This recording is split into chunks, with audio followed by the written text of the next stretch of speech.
Jangan pernah menoleh ke bawah saat kalian mendengar suara seretan kain di lantai rumah sakit yang sunyi. Di Malang, ada sebuah lorong yang baunya bukan lagi antiseptik, melainkan bau busuk luka yang tak pernah sembuh. Dia tidak berjalan, dia merayap. Dengan kuku-kuku yang patah dan seragam putih yang sudah berubah warna menjadi coklat karena darah kering. Suster ngesot bukan sekadar hantu. Dia adalah sisa dendam dari malam jahanam tahun 1942 yang tak pernah selesai. Jika kalian merasa suhu udara mendadak turun hingga tulang kalian ngilu dan lampu koridor mulai berkedip mengikuti irama seretan di lantai, larilah ke arah cahaya. Karena sekali dia menyentuh tumitmu, kau tidak akan pernah bisa berjalan tegak lagi seumur hidupmu. Sebelum kita masuk ke bagian di mana Raka melihat sepasang tangan pucat muncul dari bawah ranjang pasien nomor 13, coba kalian periksa kolong tempat tidur kalian sekarang. Apakah ada sesuatu yang sedang mengintip di sana? Tulis di kolom komentar. Suster, istirahatlah dengan tenang, agar tiduran kalian malam ini tidak terganggu. Klik subscribe di Kisah Alam Sebelah, karena malam ini kita akan menyusuri labirin rumah sakit paling angker di Jawa Timur. Mari kita mulai. Bab 1. Malam di Kota Malang selalu memiliki cara tersendiri untuk mengintimidasi siapapun yang berani terjaga. Hawa dingin yang turun dari arah batu merayap masuk ke celah-celah jaket, membawa kabut tipis yang menyelimuti bangunan-bangunan tua di sepanjang Jalan Ijen. Bagi Raka, seorang mahasiswa kedokteran yang sedang menempuh masa koas, rumah sakit besar di pusat kota ini adalah tempat yang seharusnya menjanjikan kesembuhan. Namun di matanya yang sudah kelelahan karena jam kerja yang tidak manusiawi, gedung ini tampak seperti raksasa beton yang sedang menelan nyawa satu persatu. Malam itu, ia mendapatkan jadwal jaga di sayap barat, sebuah area yang oleh para perawat senior sering disebut sebagai zona merah, bukan karena status darurat medisnya, melainkan karena sejarah kelam yang menempel pada dinding-dindingnya yang mulai mengelupas. Bangunan sayap barat adalah peninggalan asli era kolonial Belanda. Atapnya tinggi dengan langit-langit yang dihiasi ukiran kusam, sementara lantainya terbuat dari tegel abu-abu tua yang selalu terasa beku meski siang hari terik. Bau karbol dan antiseptik di sini begitu kuat hingga terasa tajam di tenggorokan, seolah-olah bau itu sedang menutupi sesuatu yang jauh lebih busuk di baliknya. Raka melangkah menyusuri koridor yang panjang dengan lampu neon yang berkedip-kedip tidak beraturan, menciptakan bayangan yang seolah-olah sedang menari di dinding. Suara langkah sepatunya menggema, terpantul dari ujung lorong yang gelap, menciptakan ilusi seolah-olah ada seseorang yang sedang mengikutinya dari belakang dengan jarak yang sangat konsisten. "Dokter Raka, tolong cek pasien di kamar 302 ya, katanya infusannya macet." Suara Suster Sari, perawat senior yang wajahnya selalu tampak tegang memecah kesunyian. Raka mengangguk, mencoba menyunggingkan senyum tipis yang tak terbalas. Ia memperhatikan Suster Sari yang segera kembali ke meja perawat, tanpa berani menoleh ke arah lorong sayap barat yang baru saja Raka masuki. Keengganan para perawat untuk menginjakkan kaki di sana setelah jam 12 malam seharusnya menjadi sinyal bahaya bagi Raka. Namun, rasa kantuk dan tanggung jawab mengalahkan intuisi primitifnya. Ia terus berjalan, melewati pintu-pintu kayu jati besar yang tertutup rapat, di mana di baliknya terdengar rintihan lemah para pasien yang sedang berjuang melawan maut. Saat ia sampai di pertengahan lorong, suhu udara mendadak turun secara drastis, hingga Raka bisa melihat uap napasnya sendiri keluar dari mulut. Bulu kuduk di tengkuknya berdiri tegak, sebuah reaksi biologis yang tidak bisa ia kendalikan. Ia berhenti sejenak, mencoba menenangkan detak jantungnya yang mulai tidak beraturan. Di keheningan malam yang begitu pekat itu, ia mendengar suara yang sangat asing. Bukan suara langkah kaki, bukan pula suara percakapan. Suara itu adalah srit, srit, srit, sebuah bunyi seretan benda berat di atas lantai tegel yang dingin. Suara itu berasal dari ujung koridor yang gelap, di mana cahaya lampu neon tidak mampu menjangkaunya. Raka menyipitkan mata, mencoba menembus kegelapan. Ia melihat sesuatu yang bergerak di atas lantai. Sebuah bayangan putih kusam yang merayap sangat pelan, bergerak dari arah ruang bedah tua menuju ke arahnya. Awalnya ia mengira itu adalah pasien yang terjatuh dan mencoba merangkak minta tolong. "Halo, "Bapak, Ibu, perlu bantuan," teriak Raka. Suaranya terdengar kecil dan bergetar di tengah luasnya koridor. Namun bayangan itu tidak menjawab. Seretan itu justru menjadi lebih cepat, diiringi dengan suara derit tulang yang bergesekan dengan semen. Bau formalin yang sangat menyengat mendadak meneruak, mencabut aroma karbol yang tadi mendominasi. Raka terpaku di tempatnya, matanya kini menangkap sosok seorang wanita dengan seragam putih was yang sudah sobek-sobek di bagian kaki. Hamburan rambutnya yang panjang menutupi wajahnya, dan ia bergerak dengan cara menyeret tubuh bagian bawahnya yang tampak remuk dan tak bernyawa. Inilah pertemuan Raka dengan penguasa sayap barat, sebuah entitas yang akan memastikan bahwa malam jaganya kali ini tidak akan pernah berakhir dengan tenang. Raka berdiri mematung di tengah lorong sayap barat yang seolah-olah baru saja menelan semua cahaya dari lampu neon di atasnya. Suara seretan itu, serit, serit, serit, terdengar makin mendekat, bergema di antara dinding-dinding beton tua yang lembab. Sebagai mahasiswa kedokteran yang dididik dengan logika sains yang keras, otak Raka mencoba memproses suara itu sebagai sesuatu yang masuk akal. Mungkin itu adalah roda troli obat yang tidak diminyaki, atau mungkin seorang pasien lanjut usia yang menderita kelumpuhan parsial mencoba mencari jalan ke kamar mandi. Namun, setiap kali suara itu berhenti sejenak, keheningan yang menyusul terasa begitu berat, seolah-olah udara di lorong itu baru saja dihisap keluar oleh sebuah lubang hitam tak kasat mata. Bau karbol yang tadi menyengat mendadak kalah telak oleh aroma tajam formalin yang bercampur dengan bau anyir darah yang sudah lama mengering. Raka menelan ludah, tenggorokannya terasa seperti disumbat oleh kapas kering. Ia mencoba menggerakkan kakinya, namun telapak sepatunya seolah-olah menempel erat di atas tegel abu-abu yang dinginnya mulai merambat naik hingga ke tulang kering. Senter kecil di kantong jas koasnya ia nyalakan dengan pangan yang gemetar hebat. Cahaya lampu senter itu membelah kegelapan lorong, dan di ujung sana, di batas antara cahaya dan bayangan, ia melihat sebuah kain putih yang kusam merayap di atas lantai. Kain itu bukan sekadar kain biasa, itu adalah bagian bawah dari sebuah gaun atau seragam yang sudah koyak-moyak. Raka melihat gerakan itu bukan berasal dari langkah kaki, melainkan dari dorongan tangan-tangan pucat yang kuku-kukunya tampak patah dan berdarah, menggores lantai semen dengan suara yang membuat gigi Raka ngilu seketika. "Halo, suster, siapa di sana?" Suara Raka pecah, terdengar lebih seperti rintihan ketakutan daripada sebuah pertanyaan. Sosok di ujung lorong itu berhenti bergerak. Raka bisa melihat bagian belakang kepala dengan rambut hitam legam yang panjang terurai, menutupi seluruh punggung hingga menyentuh lantai. Perlahan, sangat perlahan, kepala itu mulai menoleh ke arahnya. Gerakannya tidak wajar, seperti sendi-sendi leher yang sudah lama mati dipaksa untuk berputar kembali. Raka tidak menunggu hingga wajah itu terlihat sepenuhnya. Insting purbanya berteriak kencang agar ia segera menjauh. Ia berbalik arah dan berlari sekuat tenaga menuju meja perawat di sayap tengah, tempat Suster Sari berada.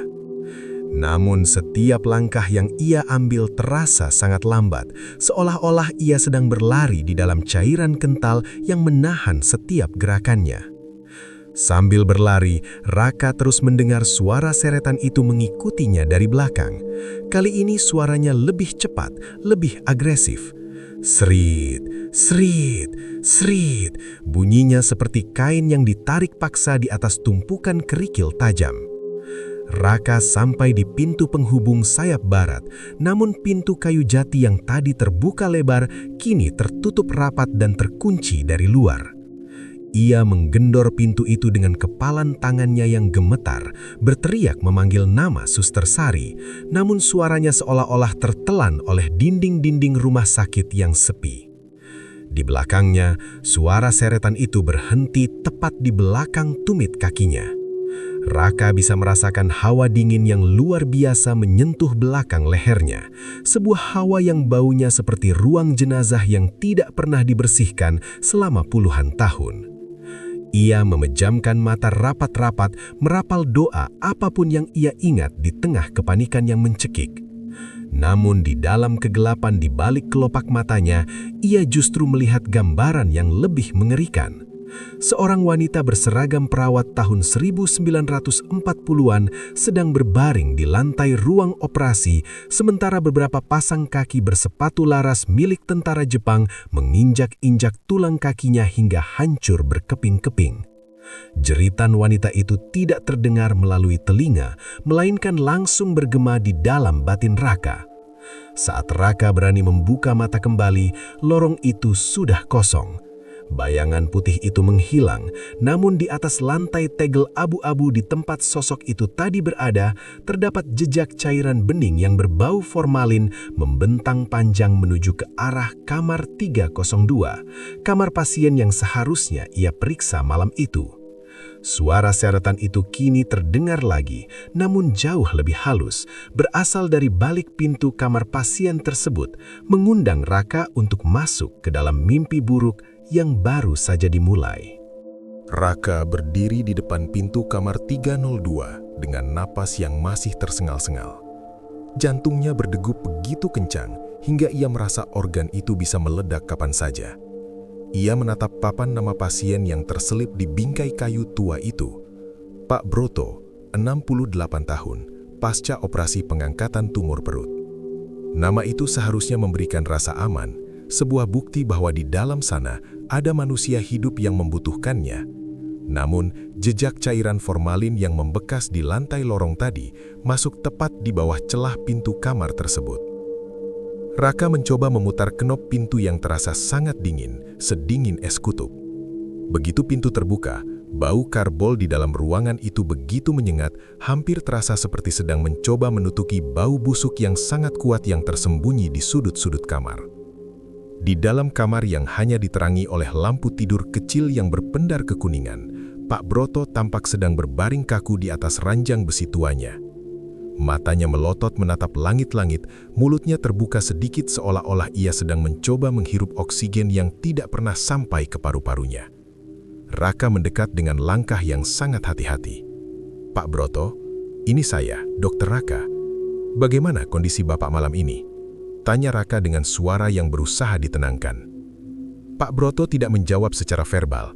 Ia hanya menggerakkan telunjuknya yang kurus dan bergetar, menunjuk ke arah bagian bawah ranjang besinya yang tertutup oleh spray putih yang menjuntai hingga ke lantai. Raka mengerutkan kening. Insting medisnya mengatakan Pak Broto mungkin sedang mengalami delusi atau efek sisa bius pasca operasi. "Ada apa di bawah sana, Pak? Ada barang yang jatuh?" Raka mencoba berjongkok untuk melihat ke bawah ranjang, namun sebelum kepalanya merunduk cukup rendah, Pak Broto tiba-tiba mencengkram lengan Raka dengan kekuatan yang mustahil dimiliki oleh seorang pasien pasca operasi yang lemah. Jangan lihat ke bawah, dokter," bisik Pak Broto dengan suara parau yang penuh dengan ketakutan murni. Dia sudah di sana sejak tadi. Dia terus-menerus menjilati luka jahitan saya dari bawah lantai." Darah Raka seolah-olah berhenti mengalir. Ia bisa merasakan getaran dari bawah ranjang, bukan getaran mesin, melainkan getaran dari sesuatu yang sedang merangkak dan menyeret tubuhnya dengan sangat lambat. Tiba-tiba, suara seretan itu muncul kembali, namun kali ini suaranya berasal tepat dari bawah kaki Raka. Sret, sret, sret. Seiring dengan suara itu, ujung spray putih yang menutupi bagian bawah ranjang mulai tertarik perlahan-lahan ke arah dalam, seolah-olah ada tangan dari kegelapan kolong ranjang yang sedang memainkannya. Bau formalin yang tadi sempat meredah, kini kembali meledak memenuhi seluruh ruangan kamar 302. Raka melihat ke arah wajah Pak Broto, dan ia menyadari satu hal yang mengerikan. Pak Broto tidak sedang menatap langit-langit. Pantulan di pupil mata Pak Broto memperlihatkan sosok wanita dengan seragam perawat yang hancur sedang menyembul keluar dari balik selimut di bagian kaki Pak Broto. Raka tersentak mundur hingga punggungnya menghantam dinding kamar. Ia melihat dengan mata kepala sendiri, dari balik tumpukan selimut di ujung kaki Pak Broto, muncul sepasang tangan pucat yang kuku-kukunya sudah tidak ada lagi, hanya menyisakan daging merah yang membusuk. Tangan itu perlahan-lahan mulai menarik tubuh bagian atas seorang wanita perawat yang wajahnya tertutup rambut panjang yang basah dan lengket. Wanita itu tidak berjalan, ia merangkak naik ke atas tubuh Pak Broto dengan gerakan yang patah-patah, suaranya terdengar seperti tulang yang digiling. Pak Broto menjerit tanpa suara, matanya membelalak hingga pembuluh darahnya pecah, sementara sang suster ngesot itu mulai membisikkan sesuatu di telinga Pak Broto dengan suara yang terdengar seperti gesekan kain kafan. Raka menyadari bahwa Pak Broto bukanlah satu-satunya pasien di kamar itu. Ada pasien lain yang sudah menghuni sayap barat ini selama puluhan tahun, dan malam ini ia sedang menagih hutang nyawa kepada siapapun yang berani mengusik ketenangannya di lantai yang dingin. Pintu kamar 302 mendadak membanting menutup dengan sendirinya saat Raka mencoba lari keluar. Ia terjebak di dalam kegelapan bersama Pak Broto yang kini sudah tidak lagi merintih, melainkan hanya mengeluarkan suara gurgling dari tenggorokannya. Raka meraba-raba dinding untuk mencari saklar lampu utama, namun setiap kali jemarinya menyentuh dinding, ia hanya merasakan tekstur yang lembab dan dingin, seolah-olah dinding itu telah dilapisi oleh kulit manusia yang sudah mati. Saat lampu akhirnya menyala setelah berkedip-kedip beberapa kali, pemandangan di depan matanya berubah total. Pak Broto masih di sana, namun sosok suster itu telah menghilang. Yang tersisa hanyalah tirai hijau pembatas ranjang yang kini tertutup rapat, bergoyang-goyang ditiup angin yang entah berasal dari mana karena semua jendela di ruangan itu terkunci mati. Raka mendekati tirai hijau tersebut dengan napas yang tersengal-sengal. Di balik kain hijau yang kusam itu, ia melihat sebuah bayangan hitam yang sedang duduk meringkuk di lantai. Bayangan itu tampak sangat kecil, namun aura yang dipancarkannya begitu jahat hingga Raka merasa ulu hatinya seperti ditusuk-tusuk. "Suster Noriko?"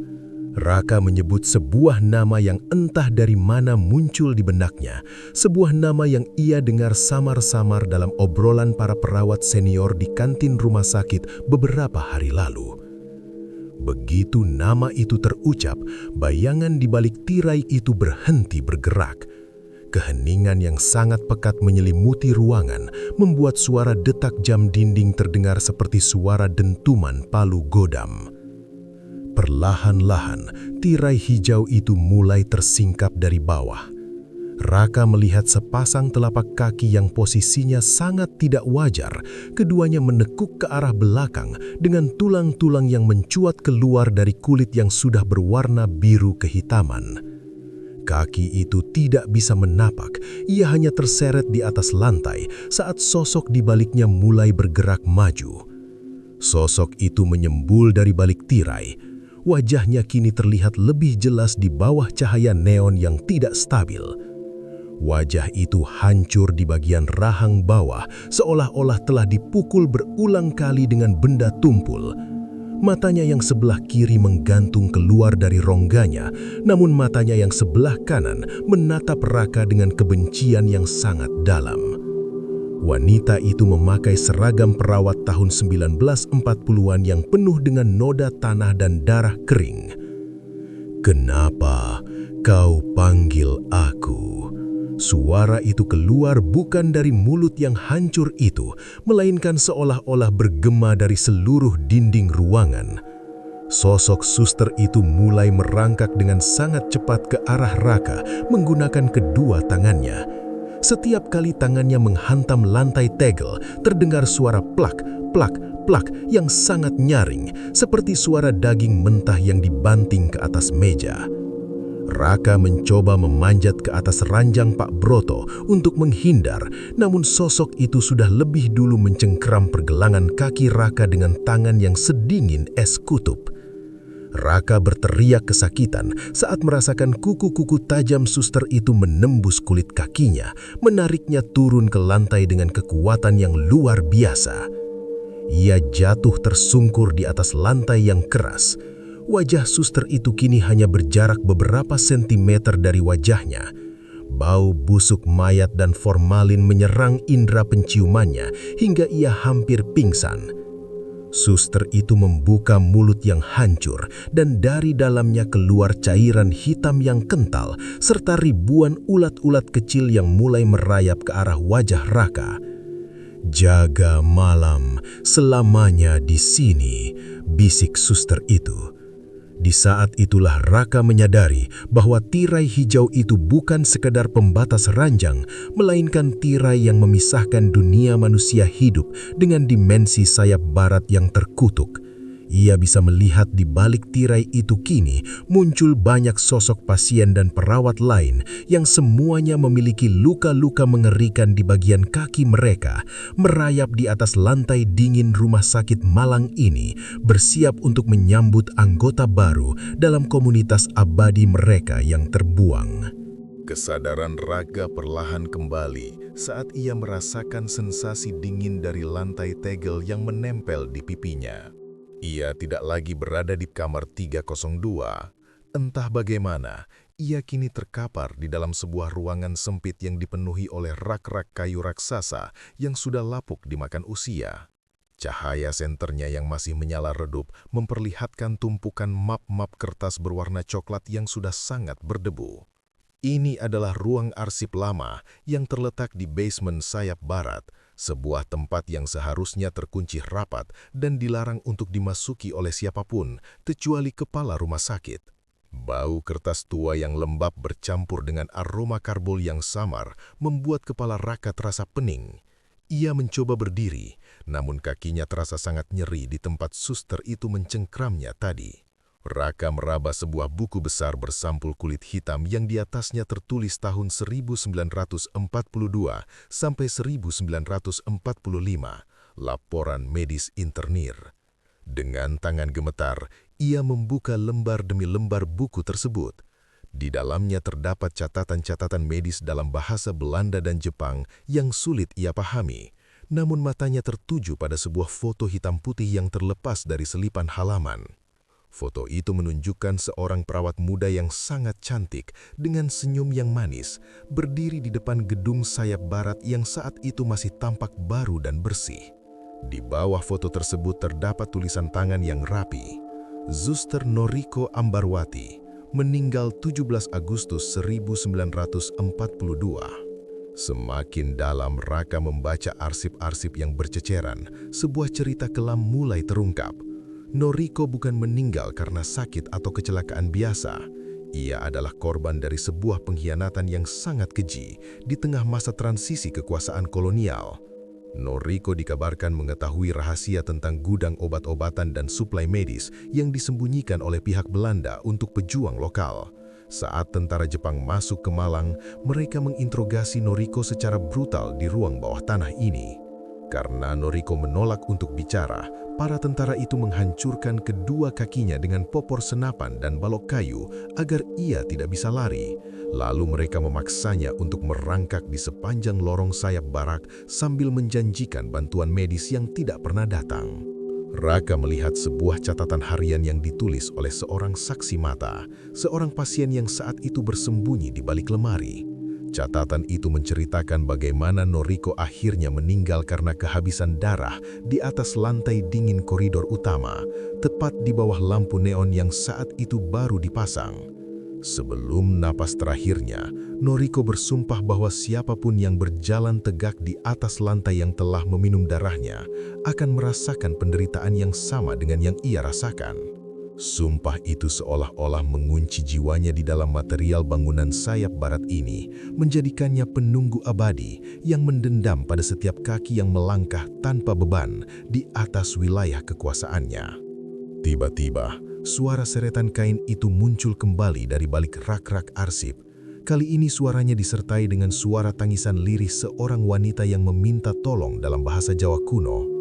Suku kulo boten saged melampah. Kaki saya tidak bisa jalan." Raka menjatuhkan buku arsip itu, matanya terpaku pada sela-sela rak kayu. Ia melihat sepasang tangan yang pucat mulai muncul dari balik tumpukan dokumen, menarik-narik map coklat itu hingga berhamburan ke lantai. Bau formalin yang sangat tajam kembali memenuhi ruangan sempit itu. Raka menyadari bahwa Noriko bukan hanya sekedar legenda, ia adalah luka sejarah yang masih bernapas di bawah lapisan semen rumah sakit ini. Arsip berdarah ini bukan hanya catatan masa lalu, melainkan kontrak kematian yang kini mulai menuntut tanda tangan Raka melalui rasa pahit yang menjalar di kakinya yang mulai terasa kaku dan sulit untuk digerakkan. Raka segera berlari keluar dari ruang arsip, mengabaikan rasa nyeri yang menusuk-nusuk di pergelangan kakinya.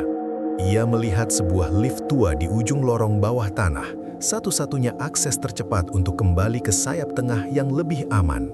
Lift itu terbuat dari besi tempa dengan pintu model jeruji ganda yang sudah berkarat. Tanpa pikir panjang, ia menekan tombol naik dan masuk ke dalam kotak besi sempit yang berbau minyak mesin tua tersebut. Mesin lift berberit keras saat mulai bergerak naik. Suaranya terdengar seperti raungan makhluk purba yang sedang merintih kesakitan. Raka menyandarkan punggungnya ke dinding lift, mencoba mengatur napasnya yang sudah pecah. Namun, saat lift itu berada di antara lantai 1 dan lantai 2, tiba-tiba terdengar suara dentuman keras dari atas atap lift. Dum! Seluruh kotak besi itu berguncang hebat, membuat Raka jatuh tersungkur di atas lantai lift yang licin. Lampu di dalam lift mulai berkedip-kedip merah, menandakan adanya gangguan sistem. Lift itu berhenti mendadak, menggantung di tengah-tengah lorong lift yang gelap pekat.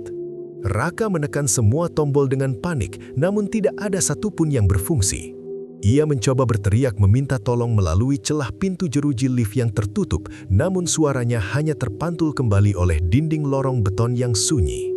Tiba-tiba, dari celah langit-langit lift yang sedikit terbuka, mulai menetes cairan kental berwarna hitam yang berbau formalin. Cairan itu jatuh tepat ke atas jas koas putih Raka, meninggalkan noda besar yang terus melebar. Raka mendongak ke atas, dan ia melihat melalui celah kecil tersebut sepasang mata merah yang sedang menatapnya dengan penuh nafsu dendam. Itu adalah Suster Noriko. Ia tidak lagi merangkak di lantai, melainkan sedang menempel di langit-langit lorong lift layaknya serangga raksasa dengan kaki-kaki hancurnya yang menjuntai lemas di udara.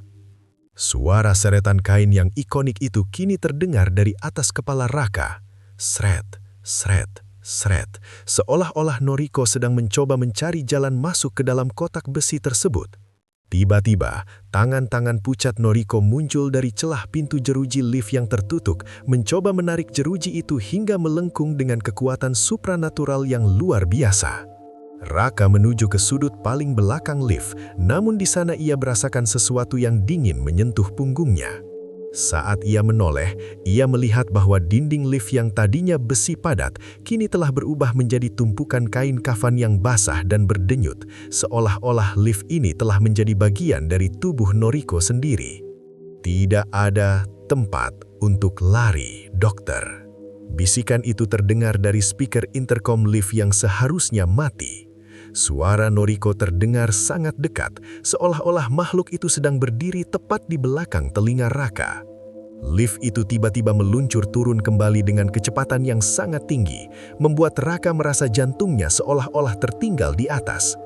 Pintu jeruji lift mendadak terbuka saat lift masih bergerak, memperlihatkan pemandangan lorong-lorong rumah sakit dari tahun 1942 yang dipenuhi oleh tentara Jepang dan tangisan para tawanan. Raka menyadari bahwa lift ini bukan lagi alat transportasi, melainkan mesin waktu yang dikendalikan oleh dendam Noriko, membawanya masuk lebih dalam ke jantung penderitaan yang menciptakan suster ngesot di tanah Malang ini. Lift itu akhirnya berhenti dengan bantingan yang sangat keras di lantai yang tidak ada dalam denah rumah sakit modern. Pintu jerujinya terbuka perlahan, mengeluarkan bunyi derit yang panjang dan menyakitkan telinga. Begitu Raka melangkah keluar, ia disambut oleh perpaduan aroma yang sangat ganjil. Bau formalin yang sangat tajam bercampur dengan harum bunga melati yang sangat segar, namun berlebihan hingga terasa memuakkan. Koridor di depannya tidak lagi berlantai tegel abu-abu, melainkan lantai kayu yang sudah lapuk dan dipenuhi oleh genangan air berwarna kemerahan. Lampu-lampu di sini bukan lampu neon, melainkan lampu minyak tanah yang bergoyang-goyang ditiup angin kencang yang entah dari mana asalnya. Raka berjalan menyusuri lorong tersebut dengan langkah yang gemetar. Ia melihat di sisi kiri dan kanan terdapat ranjang-ranjang pasien tua yang tidak memiliki kasur, hanya berupa rangka besi yang sudah berkarat. Di atas setiap ranjang terdapat seikat bunga melati yang diletakkan tepat di bagian kepala, seolah-olah ranjang-ranjang ini adalah deretan makam yang dipindahkan ke dalam rumah sakit. Setiap kali ia melewati sebuah ranjang, ia mendengar suara bisikan lirih yang menyebutkan nama Noriko berulang-ulang, mirip seperti sebuah mantra pemujaan yang dilakukan oleh jiwa-jiwa yang terperangkap di sana. Tiba-tiba, dari ujung lorong, muncul kabut putih yang sangat tebal. Dari balik kabut tersebut, Raka melihat puluhan perawat lain yang semuanya bergerak dengan cara yang sama, merangkak dan menyeret kaki mereka yang hancur di atas lantai kayu. Mereka semua memakai seragam perawat putih yang bersih, namun mengeluarkan harum melati yang sangat kuat. Di tengah-tengah mereka, berdirilah Noriko.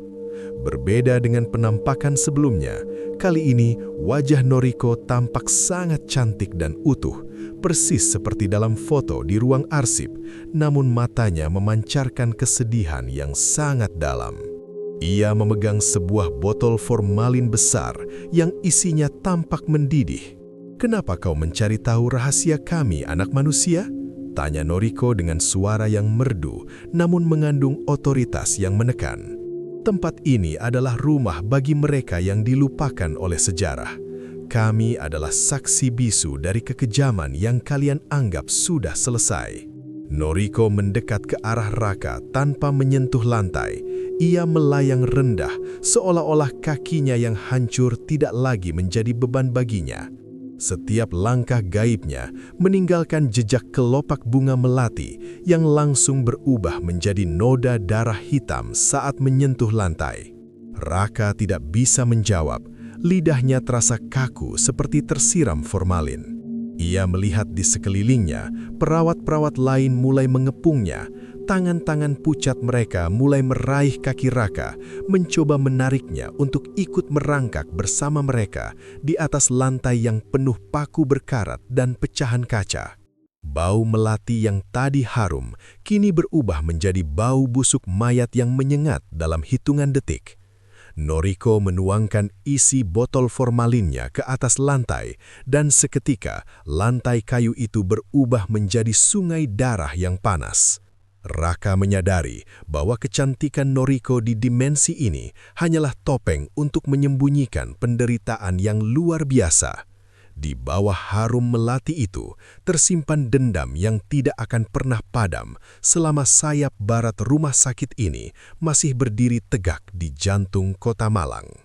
Dunia di sekitar Raka mendadak berputar hebat, dan ia kembali ditarik secara paksa menuju sebuah ruangan yang sangat ia kenal, ruang otopsi sayap barat.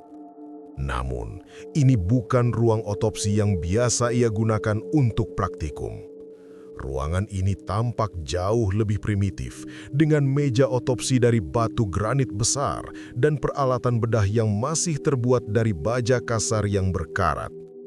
Di tengah ruangan, di atas meja granit yang dingin, terbaring sosok Noriko yang masih hidup, namun dalam kondisi yang sangat mengenaskan. Tangannya diikat kencang ke sisi meja, dan kedua kakinya sudah tampak hancur total dengan tulang-tulang yang menembus daging paha. Raka dipaksa menjadi saksi bisu dari kejadian yang terjadi puluhan tahun lalu tersebut. Ia melihat beberapa pria berseragam militer kuno sedang berdiri di sekeliling Noriko. Salah satu dari mereka memegang pisau bedah dengan tangan gemetar, sementara yang lainnya tertawa dingin sambil mengembuskan asap rokok ke arah wajah Noriko yang penuh air mata. Mereka tidak sedang melakukan operasi medis, melainkan sedang melakukan eksperimen kejam untuk mengekstraksi informasi rahasia yang mereka yakini disembunyikan di dalam memori traumatis Noriko. Setiap kali pisau itu menyentuh kulit Noriko, Raka merasakan rasa sakit yang sama di tubuhnya sendiri, seolah-olah ia telah terhubung secara spiritual dengan penderitaan sang perawat. Jeritan Noriko yang memecah keheningan ruangan itu begitu nyaring dan penuh dengan keputusasaan. Suaranya bukan lagi suara manusia, melainkan raungan makhluk yang jiwanya sedang dipahat secara paksa. Ia terus-menerus memanggil nama ibunya dalam bahasa Jawa, meminta pertolongan yang tidak akan pernah datang. Raka mencoba berteriak, mencoba menghentikan para algojo itu, namun tangannya hanya melewati tubuh mereka seperti udara kosong. Ia adalah penonton dari sebuah tragedi yang sudah terkunci dalam ruang dan waktu, sebuah dosa masa lalu yang terus diputar ulang di dalam memori rumah sakit ini. Saat Noriko akhirnya menghembuskan napas terakhir di atas meja granit itu, para tentara itu membuang tubuhnya begitu saja ke lantai, membiarkannya merangkak di saat-saat terakhirnya menuju pintu keluar. Raka melihat dengan jelas bagaimana Noriko menggunakan kuku-kukunya yang patah untuk menyeret tubuhnya yang hancur, meninggalkan jejak darah yang membentuk pola-pola mengerikan di atas lantai tegel. Sebelum nyawanya benar-benar hilang, mata Noriko menatap tepat ke arah tempat Raka berdiri di dimensi masa depan. "Ingat, rasa sakit ini," bisik Noriko. Seketika, ruang otopsi itu meledak dalam kegelapan. Meja granit itu hancur menjadi debu, dan Raka merasa dirinya jatuh ke dalam lubang tanpa dasar. Suara jeritan Noriko berubah menjadi suara seretan kain yang sangat keras di telinganya. Sret, sret, sret. Raka menyadari bahwa suster ngesot muncul untuk menakut-nakuti tanpa alasan. Ia adalah manifestasi dari trauma kolektif yang tak pernah mendapatkan keadilan. Ruang otopsi ini adalah tempat kelahirannya, tempat di mana kemanusiaan Noriko dicabut dan digantikan oleh dendam abadi yang kini mulai merayap naik ke permukaan kulit Raka, mengubah kakinya menjadi mati rasa dan berat, seolah-olah diikat oleh rantai besi dari masa lalu.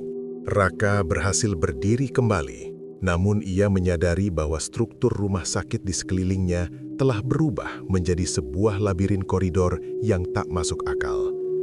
Setiap kali ia melewati sebuah pintu, ia kembali ke lorong yang sama, dengan deretan ranjang besi yang sama dan bau formalin yang tidak pernah berubah.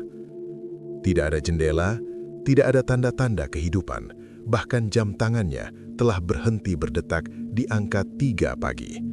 Jam di mana Noriko dikabarkan menghembuskan nafas terakhirnya. Lorong ini seolah-olah telah melipat ruang dan waktu, memerangkap Raka dalam sebuah dimensi yang disebut para sesepuh Malang sebagai lorong karbol gaib. Dari kejauhan, Raka melihat cahaya putih yang berdenyut di ujung lorong. Ia mencoba berlari menuju cahaya tersebut, berharap itu adalah jalan keluar. Namun semakin cepat ia berlari, semakin jauh cahaya itu menjauh darinya. Di belakangnya, suara seretan kain semakin banyak dan bersahutan. Bukan hanya satu, melainkan puluhan suster ngesot kini mulai muncul dari balik dinding-dinding beton yang retak. Mereka semua merayap di atas langit-langit, di dinding, dan di lantai, mengepung Raka dari segala arah. Wajah-wajah mereka hancur dengan cara yang sama. Mata-mata mereka memancarkan rasa haus akan pendamping di dunia yang sunyi ini. "Kau telah melihat sejarah kami, dokter. Sekarang, kau adalah bagian dari sejarah itu." Suara Noriko bergema dari dalam cahaya putih di ujung lorong. Raka melihat kakinya sendiri mulai berubah warna menjadi biru pucat. Tulang-tulang di pergelangan kakinya mulai terasa remuk tanpa ada benturan fisik. Ia jatuh berlutut, tidak sanggup lagi menahan beban tubuhnya sendiri. Setiap kali ia mencoba berdiri, ia merasa ada tangan-tangan tak terlihat yang menarik kakinya kembali ke lantai, memaksa jiwanya untuk menerima kenyataan bahwa di dimensi ini tidak ada satupun makhluk yang diizinkan untuk berjalan tegak. Raka melihat sebuah cermin besar di dinding koridor. Saat ia menatap pantulan dirinya, ia tidak lagi melihat seorang dokter muda yang gagah. Ia melihat sosok yang sudah mulai membusuk dengan pakaian koas yang sobek-sobek dan kaki yang sudah hancur bersimbah darah. Ia menyadari bahwa labirin ini adalah proses transformasi jiwanya. Noriko sedang mengubahnya menjadi salah satu dari mereka, penguasa lantai dingin yang akan terus menjaga sayap barat selamanya. Rasa takut yang tadi menyelimutinya kini mulai berubah menjadi rasa putus asa yang dalam, sebuah keinginan untuk menyerah pada kegelapan dan mulai merangkak bersama suster-suster lainnya. Di tengah keputusasaannya, Raka teringat satu hal dari arsip tadi. Noriko sangat mencintai ibunya. Ia meraba sakunya dan menemukan foto tua Noriko yang sempat ia ambil dari ruang arsip. Ia mengangkat foto itu tinggi-tinggi ke arah Noriko yang sedang merayap di depannya. "Noriko, lihat ini. Kau tidak sendirian. Ibumu masih menunggumu di alam yang tenang," teriak Raka dengan sisa-sisa kekuatannya. Cahaya putih di ujung lorong tiba-tiba meledak menjadi kilatan cahaya yang sangat menyilaukan, dan seluruh labirin koridor itu mulai runtuh seperti bangunan dari kertas yang terbakar. Raka menutup matanya, merasakan udara dingin kota Malang yang asli mulai kembali menyentuh kulitnya, membawa harum tanah dan udara malam yang nyata. Raka terbangun dengan suara alarm ponselnya yang menunjukkan pukul 6 pagi. Ia ditemukan pingsan di depan pintu kamar 302 oleh Suster Sari dan dokter jaga lainnya. Saat ia membuka mata, cahaya matahari pagi Malang yang sejuk masuk melalui celah-celah jendela sayap barat, memberikan kesan seolah-olah segala horor yang ia alami tadi malam hanyalah mimpi buruk akibat kelelahan luar biasa. Namun, saat Raka mencoba bangkit dari lantai, ia merasakan nyeri yang sangat hebat di kedua pergelangan kakinya. Ketika ia menyingsingkan celana panjangnya, ia menemukan bekas cengkraman tangan berwarna ungu kehitaman di kulitnya, lengkap dengan bekas luka goresan kuku yang dalam. Suster Sari menatap Raka dengan pandangan yang penuh arti, namun ia tidak mengucapkan sepatah kata pun. Ia hanya memberikan segelas air hangat dan menyuruh Raka untuk segera pulang dan beristirahat. Raka berjalan keluar dari rumah sakit itu dengan langkah yang tertatih-tatih. Setiap kali ia melewati lorong sayap barat, ia merasa lantai tegel di bawah kakinya masih bergetar halus, seolah-olah ada sesuatu yang masih merayap di bawah sana, mengawasinya dari dimensi yang berbeda. Bau formalin yang samar masih tertinggal di indera penciumannya, tidak peduli berapa banyak udara segar yang ia hirup di luar. Beberapa minggu setelah kejadian itu, Raka memutuskan untuk mengundurkan diri dari masa koasnya di rumah sakit tersebut. Ia menyadari bahwa ia tidak akan pernah bisa menjadi dokter yang tenang jika ia terus-menerus mendengar suara seretan kain di setiap lorong sunyi yang ia lewati. Ia sering mendengar kabar dari teman-temannya yang masih bertahan di sana tentang fenomena suster ngesot yang semakin sering menampakkan diri, terutama kepada mereka yang sering mengeluh tentang beratnya pekerjaan atau mereka yang bersikap tidak sopan di area sayap barat. Noriko tetap di sana, menjaga sumpahnya di atas lantai dingin yang pernah meminum darahnya. Kisah suster ngesot di Malang bukan lagi sekadar urban legend bagi Raka. Itu adalah pengingat akan luka sejarah yang tak kunjung sembuh. Setiap rumah sakit tua di tanah Jawa mungkin menyimpan Noriko mereka sendiri. Jiwa-jiwa yang teraniaya dan kini menuntut pengakuan melalui teror yang mereka sebarkan. Raka kini sering menghabiskan waktunya untuk berziarah ke makam-makam tanpa nama di pinggiran kota, mengirimkan doa bagi mereka yang meninggal dalam kesunyian dan penderitaan. Bagi warga Malang, sayap barat rumah sakit itu tetap menjadi tempat yang harus dihindari saat malam tiba.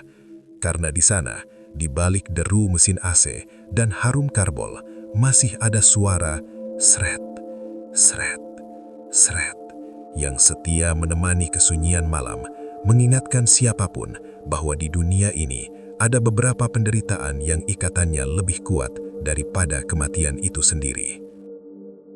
Raka sering berdiri di depan cermin di rumahnya, menatap kakinya yang kini memiliki bekas luka permanen berbentuk telapak tangan. Ia sadar bahwa ia selamat bukan karena kekuatannya, melainkan karena ia bersedia mengakui penderitaan Noriko. Sumpah di atas lantai dingin itu kini telah menjadi bagian dari hidupnya, sebuah pengingat bahwa di bawah setiap lantai beton yang megah, mungkin ada ribuan jeritan yang tertimbun, menunggu saat yang tepat untuk merangkak naik dan menarik siapapun yang berani melupakan sejarah kelam yang membangun peradaban di atas tulang belulang mereka yang terlupakan. Suster Ngesot tetap merangkak, menjaga koridor yang tak pernah sunyi, selamanya terperangkap antara dendam dan kerinduan akan keadilan yang tak kunjung tiba.